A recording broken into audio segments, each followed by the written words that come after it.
करवा चौथ के व्रत की कथा। देवी करवा अपने पति के साथ तुंगभद्रा नदी के पास रहती थी।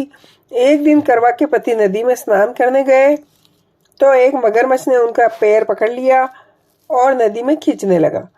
मृत्यु करीब देखकर करवा के पति करवा को पुकारने लगे। करवा दौड़कर नदी के पास पहुंची और पति को मृत्यु के मुख में ले जाते मगर को देखा।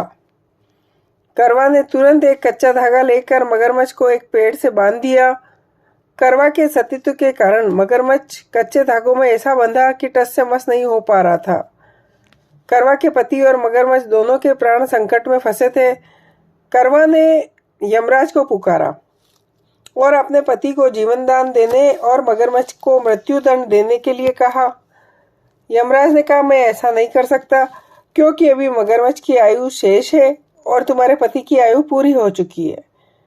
क्रोधित होकर करवा ने यमराज से कहा, अगर आपने ऐसा नहीं किया तो मैं आपको शाप दे दूंगी।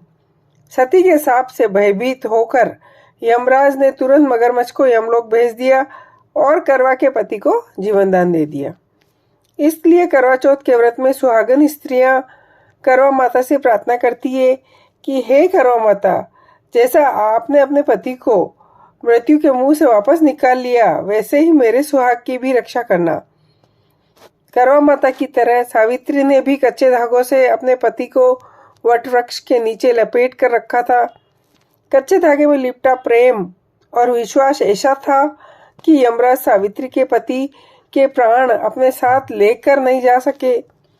सावित्री के पति के प्राण को यमराज को लौटाना पड़ा और सावित्री को वरदान देना पड़ा कि उनका सुहाग हमेशा बना रहेगा और लंबे समय तक दोनों साथ रहेंगे। हे करवा माता, इसी तरह कृपा रखना।